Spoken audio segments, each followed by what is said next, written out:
Acorns is no longer $1?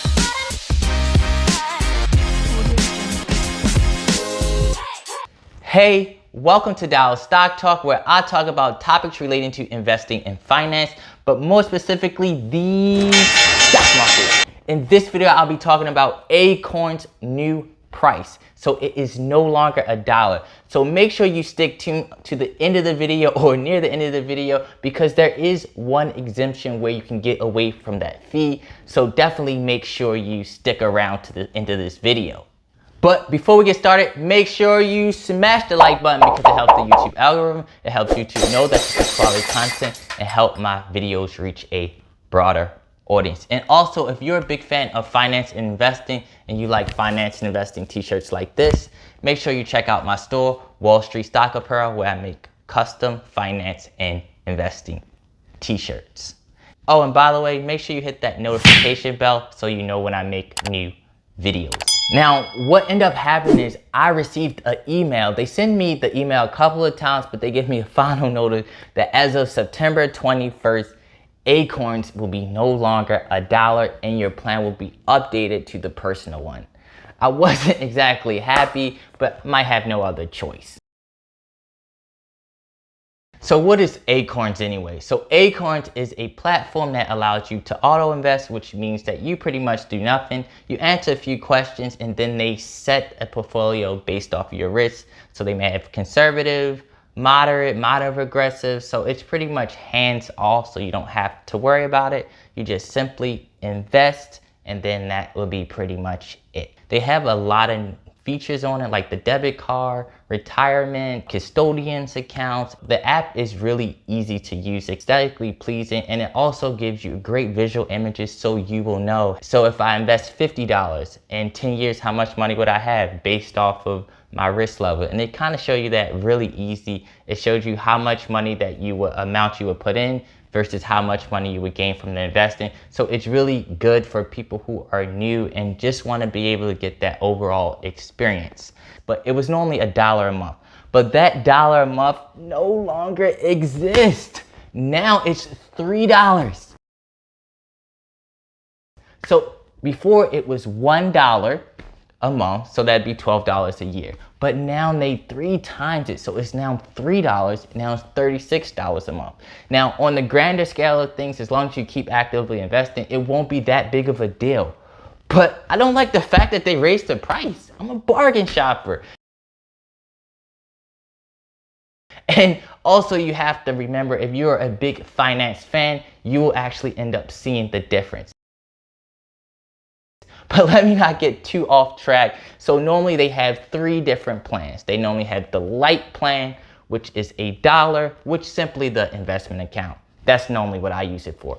Now they have the $3 one. I believe it's called the personal account, which then has the investment account, retirement account. They have a checking and savings account as well. And they can end up rounding up. And by the way, the round up feature is what Acorn is like really known for. So whenever you use your debit or credit card, they end up rounding it up to the nearest dollar and they end up investing in your portfolio. So it's a cool little feature.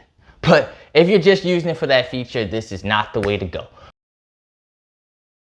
And they have the family plan, which is the investing, retirement, checking and savings, and custodian accounts. So me personally, I don't really use the other features, so it really didn't benefit me much.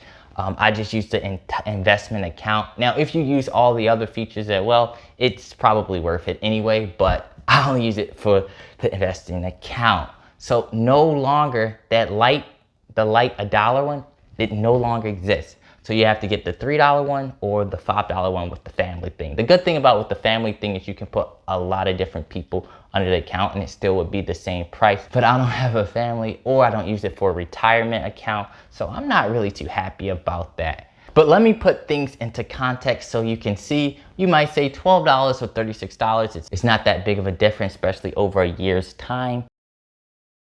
$24 difference.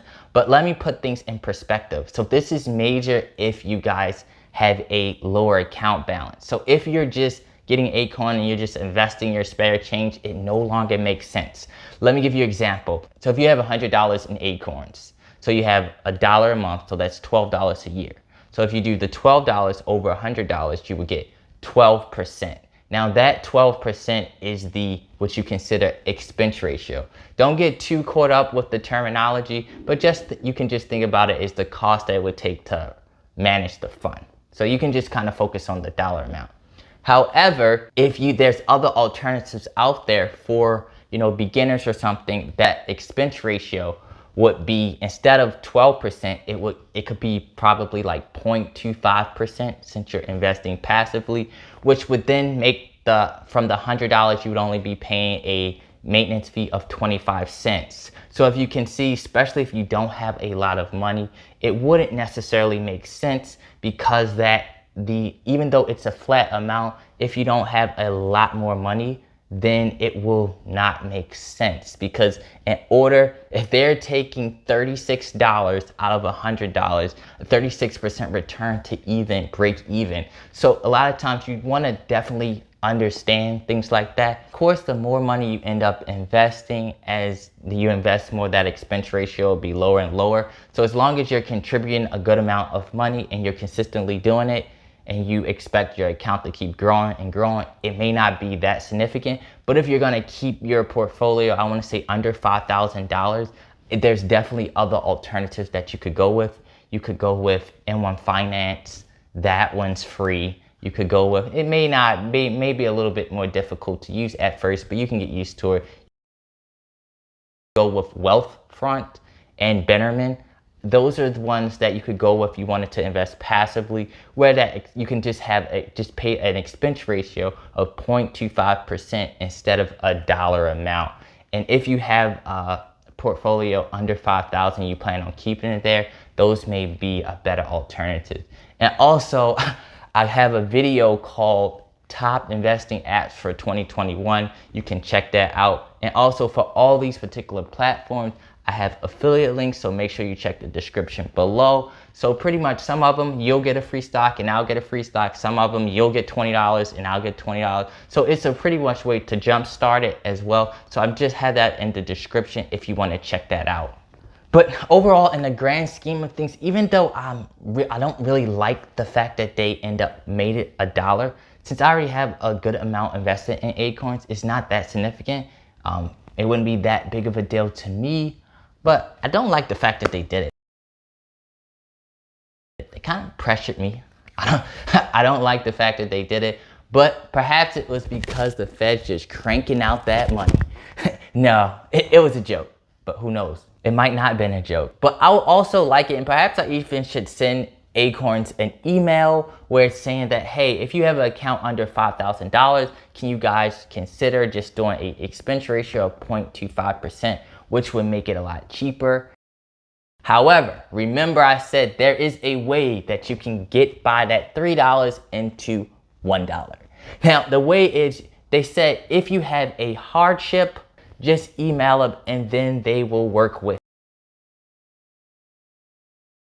you. Now, I don't know how long this will last, but if you don't want to pay $3, just tell them you're having a financial hardship, blah, blah, blah, and they'll keep it at $1. I don't know for how long, but they'll definitely keep it at $1. But that's my overall view. My personal thing, I don't like the fact that they did it, but as long as you invest and consistently investing, it won't probably make that big of a difference in the grander scheme of things. But if you are a finance fan and you're trying to really minimize your costs and stuff like that, and you're looking to maximize your potential growth and trying to keep that expense ratio down, there are other alternatives out there. I'll be sticking with them simply because it's $3 for me.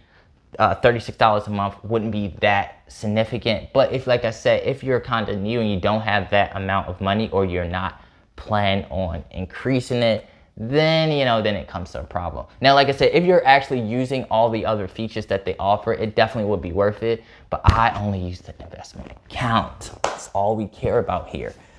But that concludes this video. Let me know what you think about Acorns' new subscription free, going from $1 to $3. And if you haven't already, make sure you hit the like button. If you're new, make sure you subscribe to my channel.